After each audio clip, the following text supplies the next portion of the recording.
this is your host, Julia Napini. I am a clinical and forensic social worker who owns a counseling practice and a consulting business.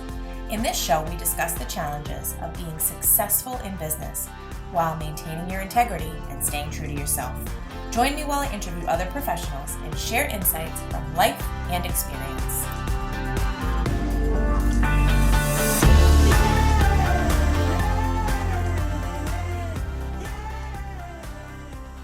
Welcome to another episode of the Compassionate Climb podcast. This is one of the best parts about having a show like this. You can bring on dear friends that you know have wisdom to impart and are doing great things in the world, and I get to share them all with you. So I am lucky enough to be here today with Venita Qualls. Welcome to the show! Thank you, Julia. Thank you so much for having me. So happy to have you. Could you please introduce yourself for the audience? I will. My name is Venita Qualls.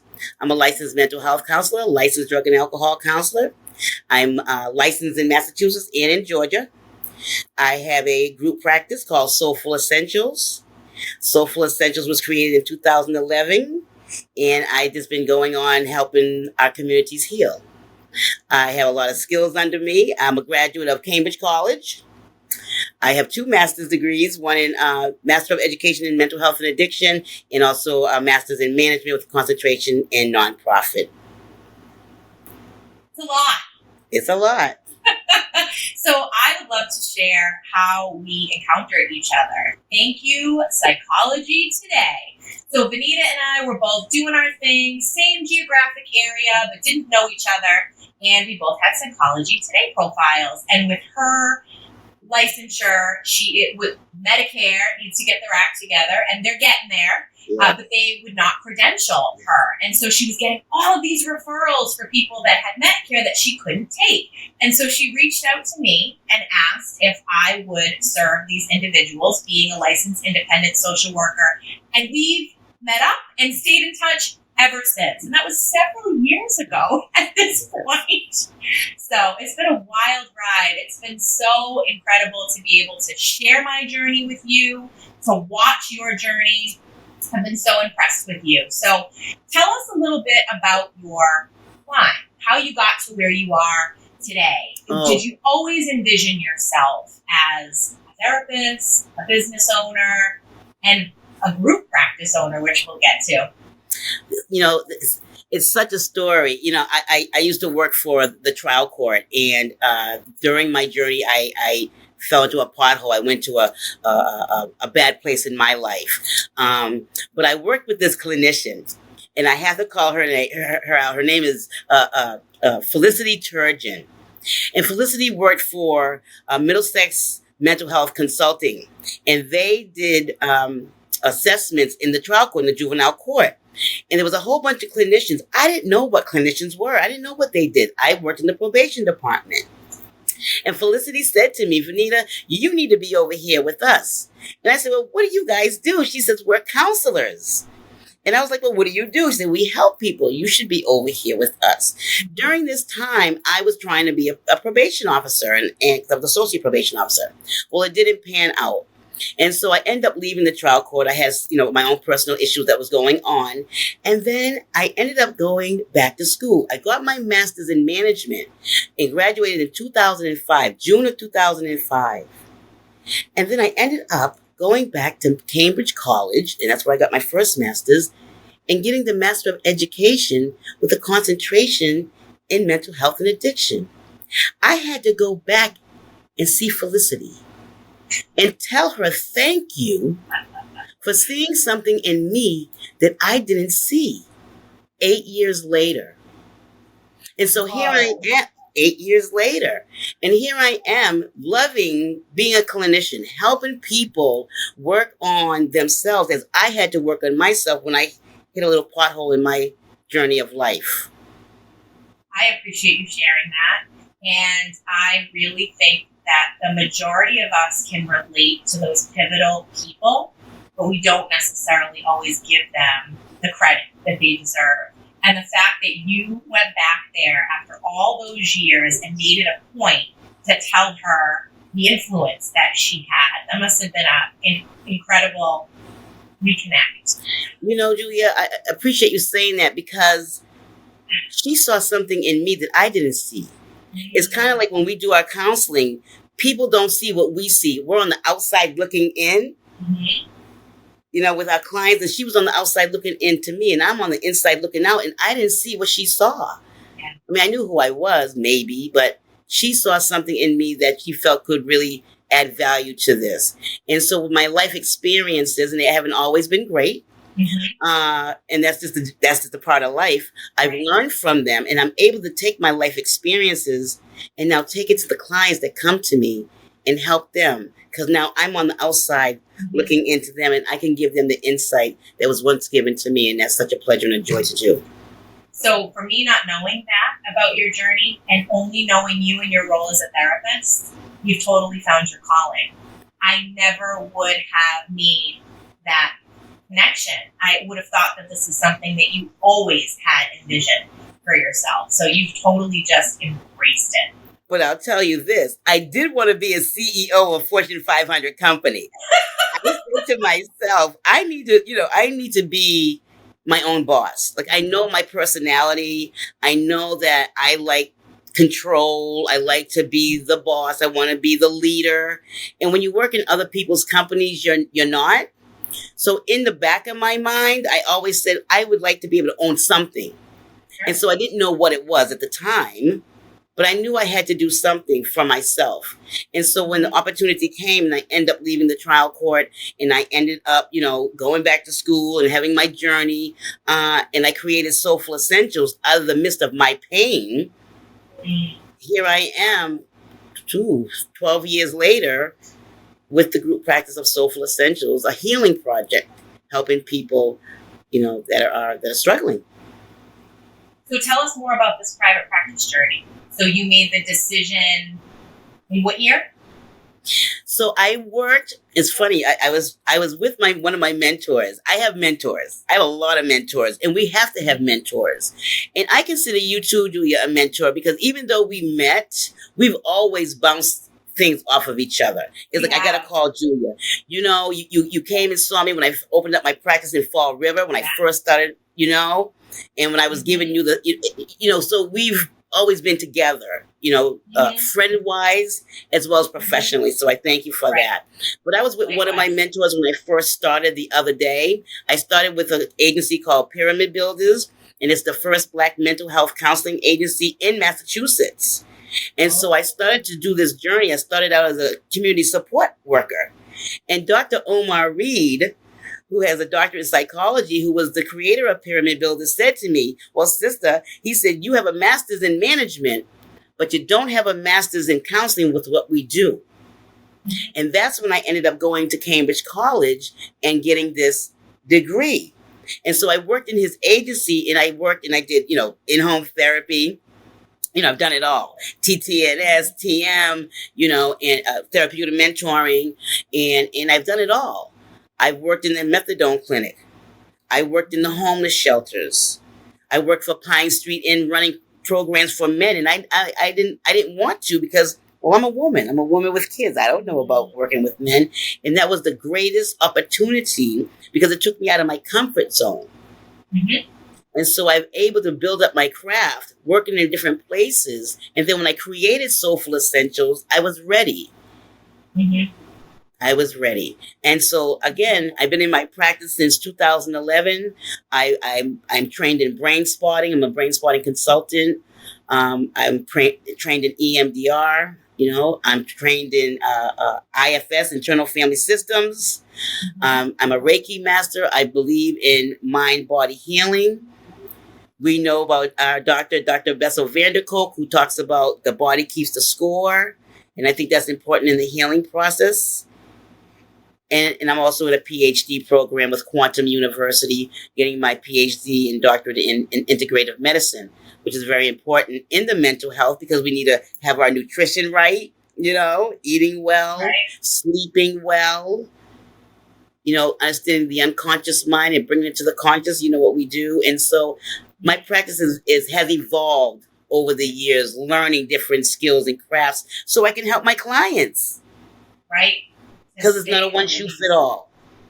Exactly. Yeah. So you've got plenty of tools in the toolbox to utilize as needed. And I'm sure that this is only the start. I mean, it seems like you are a lifelong learner and you'll always be expanding the repertoire to make sure that you're offering cutting edge treatment. Yes, So, trying. with all of that being said, I am curious.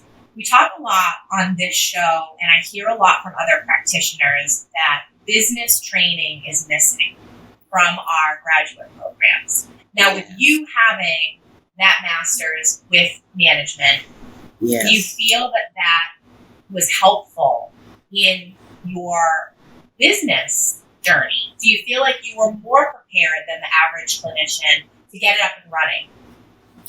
That's a good question. I found that my organizational skills was honed better because this is a paperwork, treatment plans, notes, making sure that the schedule is correct, making sure you're not overlapping and all of that. So it did help with that.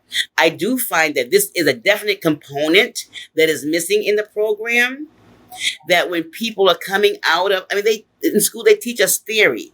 They really don't teach us the application of really running a business. And that is, I mean, they have one course I think we took, but it had nothing to do with us coming out and really learning how to run a practice. Mm-hmm. And so when we met in 2015, 2016, I was just opening the doors. Wow. And I was doing that trial and error, and then I had all these cases. I'm like, I can't see all these people. And then you were like really the first person that I started to network with and branch out with. I'm like, I can't see these cases. I'm a bleeding heart. I said, I can't not see these people. Who am I going to, give these people to? And when I found you on Psychology Today that day, I was like, there she is. Mm-hmm. And I called you and you called me back. And I sent you those 25, referrals. And and you said to me, oh my gosh, I'm going to have to open up another day because you were just starting out. Exactly. And a catalyst in my own expansion, because I felt a lot of what you're describing, and this was even before the mental health crisis was really exacerbated Correct. by the pandemic. Correct. But we both saw the need. We're both insurance-based practices. We're in a very disenfranchised area. People want to utilize insurance if they can, which I respect. I am all about accessibility. And so we really do have this uniqueness about our practices. And so I feel like we really connected and resonated there. And so, from there, that was where I started my hiring journey. So tell us about your decision to expand a group. Julia, I've been going back and forth, and I've talked about it, and you've done it, and I've talked about it. And I think that sometimes it's a little fear, and I'm much older than you. So I was thinking I'm going to go a different direction. I was supposed to move out of state because I'm licensed in Georgia, but I'm still here in Massachusetts. And I think this is where I'm supposed to be for this time. And so I'm looking to hire some clinicians. Mm-hmm. And I would like to have some clinicians that do some mind-body work. And if not, they'll definitely get trained and able to help the BIPOC, the Black, Indigenous, people of color community, because my people of color, they don't want to go to counseling, or they're afraid of counseling based on historical history, unfortunately. So I am looking for a certain group of clinicians, and I will take anyone, don't get me wrong, but to serve a certain group of people and to be able to give them the services and give them the skills that they need so they can get on their journey of wellness is my goal. Yeah. Well, you and I have had many conversations and exchanges, and I've tried to help provide some of what goes on behind the scenes and some of the considerations and things to be really clear on.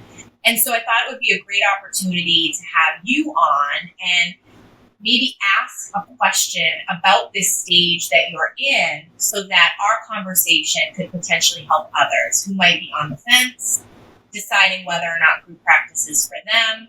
Maybe they share some of that fear. So why don't we start with what have been some of your hesitations about bringing other clinicians on? I think it's supervising other people. Mm-hmm. You may have a goal and a vision for your practice, and everyone might not see it your way. So assisting other people in seeing the vision of the practice is a big thing. And then people are coming in. People come into jobs for certain reasons. They can come in just to build up their skill and then leave. That's fine. That's their hey, it's a free world. And getting the skills that they need. And we've all done it. We've been to different jobs to build the skills that we need to do the craft that we're doing. And the field of human services is huge and wide. So, but being able to have good clinicians, caring clinicians, and I'm sorry, but even clinicians that are whole enough inside of themselves to deal with the people that that we deal with. Mm-hmm. That is so impactful, Venita, and I am so glad you said that.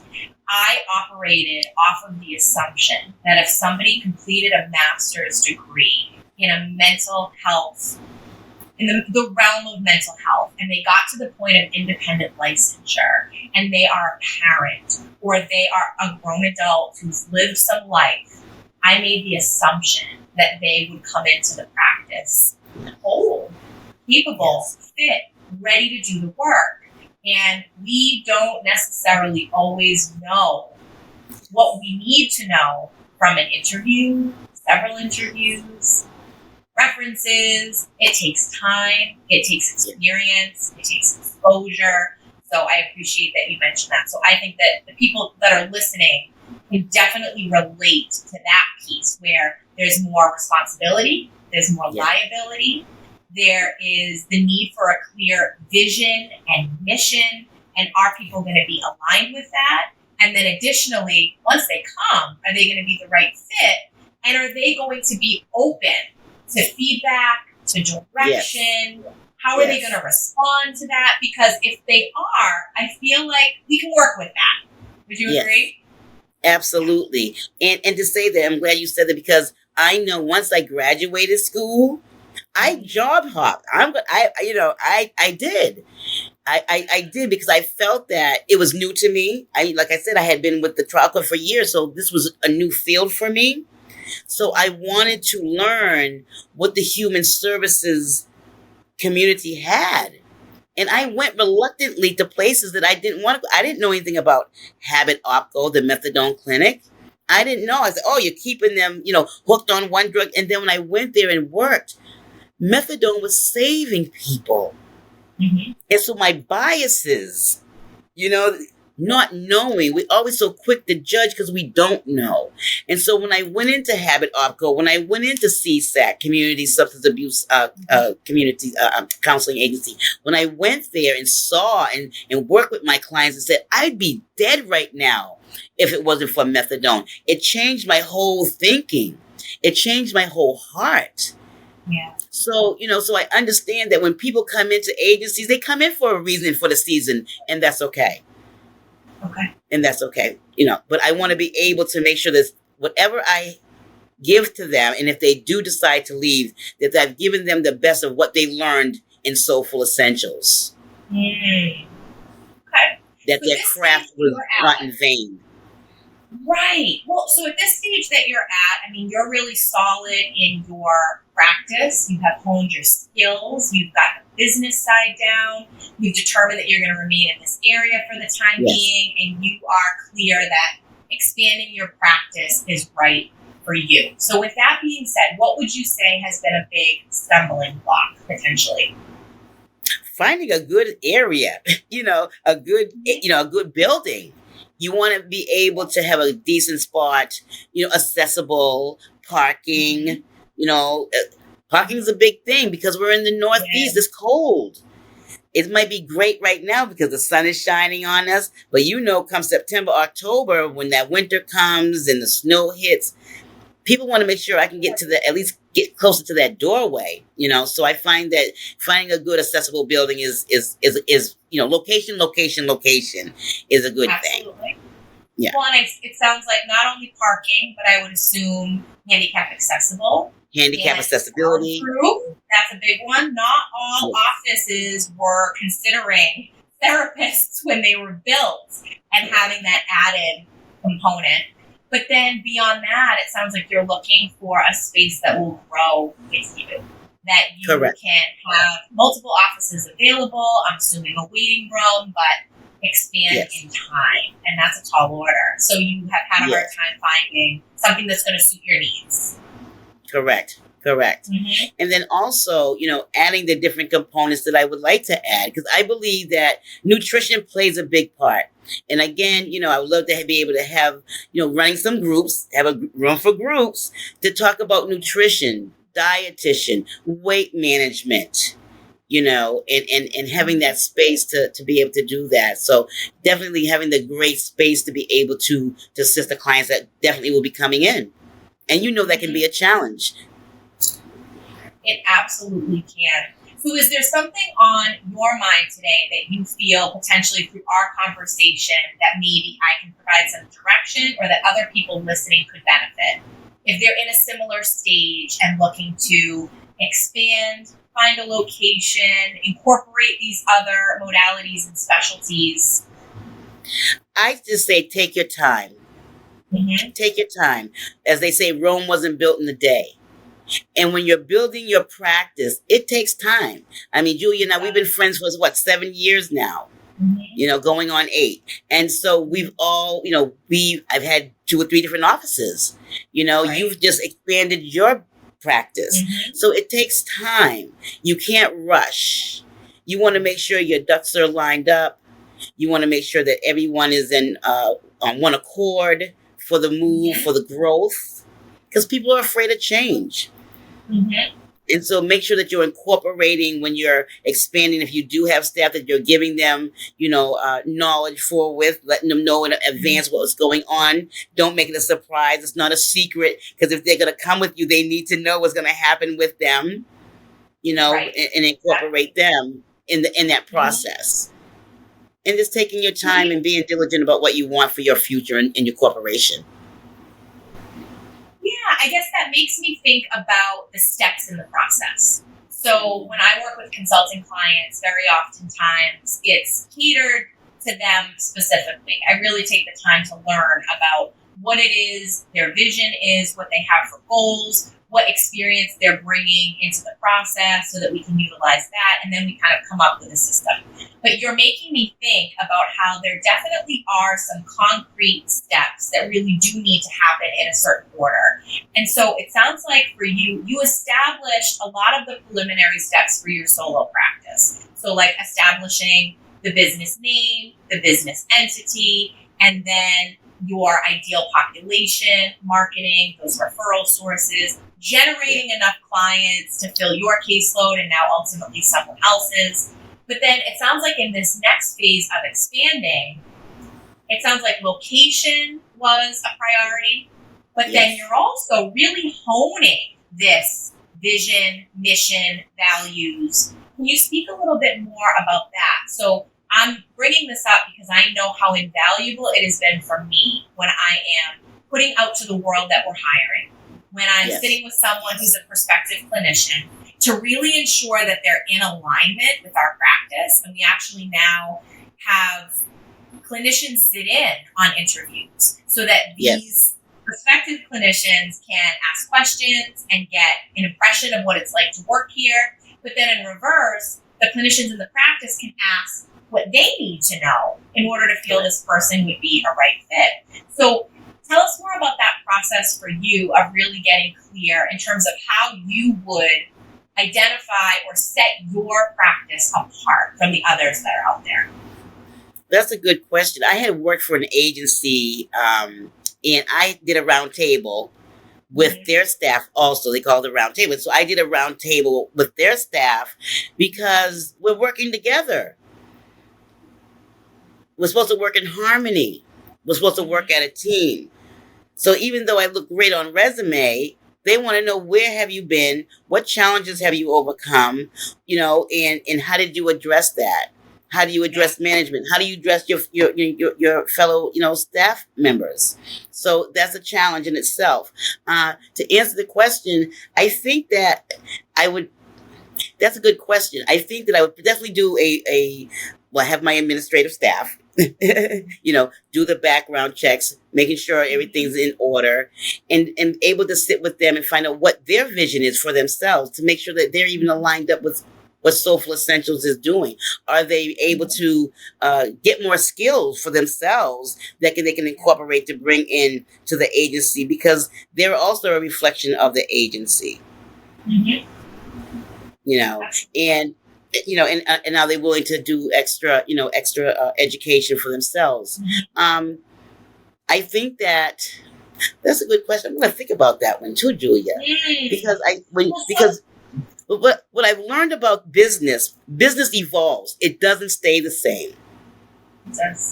It doesn't stay the same. So when you incorporate more people, they're all going to bring in different skills, different knowledge. And so while we want to help them, they can also help us. So for me, I want to be open, though, even though I do have a vision for myself. I don't want to be that CEO that just says it's my way and no way. I want to be able to be open to say that I can receive you, because that's why a lot of people leave agencies. People are not heard. So I want to be able to be heard. Allow my staff to be heard about what they need that's going to make them stay, but also be the best that they can be in their skills. I love that. So if I've got this correct, it sounds like you are ultimately looking for clinicians who are lifelong learners like yourself, open to growing, evolving, continue training, honing their skills, but that they are holistic in their approach, that they're open-minded to beyond just talk therapy, from what it sounds like, and that you really want to empower people to feel comfortable to share what their professional goals are and what they ultimately want to do with their career, so that hopefully you can assist them to get there while they're with you. Absolutely. So what I would say is that maybe this might be worthwhile for us to spend a little bit of time on this. I would start with values. What are the core values that you would say you would hope that any clinician who joins your practice would share? So for Compassionate Counseling Company, for example, compassion, put it in the name. That is a big one. Empathy, authenticity. I want people to be able to show up, clinicians and clients, as their true, authentic self and feel comfortable to do so. Absolutely. I would say collaboration. That's why I expanded to team. I want people to come together. I know what happens when you have multiple brains and multiple spirits and passions, and it takes us so far beyond what any one person could do. And that has been a game changer, Venita. When I sit down with people that are considering coming on board and we talk about these things, we see people light up. And that is a clear indication that they may be a good fit. And then another piece, you've talked a little bit about vision. And I would also say mission. You've started to speak on that. And do you have a mission statement drafted? Because I would say that would be another piece. Okay. So that's another thing that you can really utilize to help weed people out, but then also find out who your people are. Yes. Yes. Yeah. So what are your thoughts on that? Oh, definitely. I think that, the 2023 word is the tribe, having your tribe, creating your tribe, right? Because we know everyone's not for us and we're not for everyone. So definitely. And let me say this, Soulful Essentials, I want people, the clinicians, to come and tell me their story. I want to know that you had something happen to you and you've overcome it, and not be afraid to say that I had this happen. I've learned my lesson, or whatever it is that you had to learn in that dark place. Because I got a book to tell. But I've overcome it with strength and resilience, and with self-love, self-care, and self-forgiveness. Because if you don't have that with yourself, how are you going to express that to clients? And so that's a big component for me when I interview people. I want to know. I don't book smart is great. Don't get me wrong, but I want to know that you've been maimed out here and you've overcome the obstacle. Because the people that's going to come and see us are going to tell us some heinous things that's happened to them. And I need you to be ready and be that warrior to be able to help them fight for themselves. Mm-hmm. And that's important. Mm-hmm. I appreciate you saying that. Well, I also have an additional question. So how do you weave faith and spirituality into your work? And is that something that you would ask a clinician in an interview? I definitely will. Because Soulful Essentials, Yeah. It's Soulful Essentials. And I do believe in my logo is the lotus flower, and the lotus flower starts in mucky, nasty waters. And as it comes to the surface through its journey, it radiates this beautiful, beautiful plant. But it doesn't always start that way. And so I believe that's humans. I believe that some of us don't start with that silver spoon in our mouth. We start in not nice places. And as we bloom and grow and learn and mend and heal, we can bloom and blossom and be this beautiful human being. Mm-hmm. And so spirituality does play that role. Yeah. I believe in God. I believe that Jesus Christ is Lord and Savior because he saved me. And so that is a big component for me because I worked in an agency and I had people say they don't want to hear about that. And that's okay. And I understand it. But in my agency, it's okay. Mm-hmm. And I want people to feel like it's okay. Right. And I will ask that question. Mm-hmm. Because even in the biopsychosocial, it asks spirituality when we're doing an assessment. Yeah. So what's blowing me away is that in all the years that we've known each other and all the conversations, I am still learning. And I think that that's a place that we should always be coming from, right? Like openness to learn. I didn't realize that about your logo and the lotus flower. And, I think you speaking about all of this gives our listeners such a clear picture on who would really feel this sense of belonging within your practice. So for those clinicians that might be interested, or if someone wants to work with you, what is the best way for them to get in touch with you? They can find me on Psychology Today. Yep, that's where I am. Psychology Today. They can also Google Soulful Essentials. Mm-hmm. And they can find me at your website in our show notes as well. Absolutely. Mm-hmm. Soulful Essentials. They can hit me up at soulfulessentials@gmail.com. Mm-hmm. And they can Google soulfulessentials.com. Okay. And if they want to stay up to date with all the things you have going on, I mean, you are always expanding that repertoire. What's the best way for them to do that? Are you on any social media? They can find me on social media. I'm on LinkedIn. I'm on Instagram. I am on Instagram. I'm on Instagram and Facebook. So they can definitely find me. Wonderful. And they can call me 978-398-8780. I love it. Well, I'm going to stay tuned, Venita, because you have done incredible things. You will continue to do incredible things. And I'm really hoping that the right clinicians find their home with you to continue to do the incredible work that you've been doing in this community. So I'm grateful for our friendship and collegiality. Yes, Julia. I appreciate you being on the show today. I love you, Julia. And it's been a pleasure. Girl. God sent. I needed you.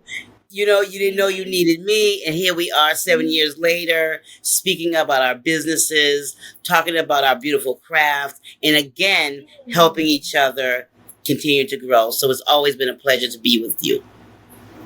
Agreed. I feel very blessed. Thanks, Venita. Thank you, Julia, honey. If you like what you're hearing, please rate and review. This will help others find us and benefit as well. The Compassionate Climb podcast represents the opinions of Julia Napini and her guests. The information provided is intended for educational purposes only and should not be taken as legal advice. If that is what you are seeking, please consult an attorney.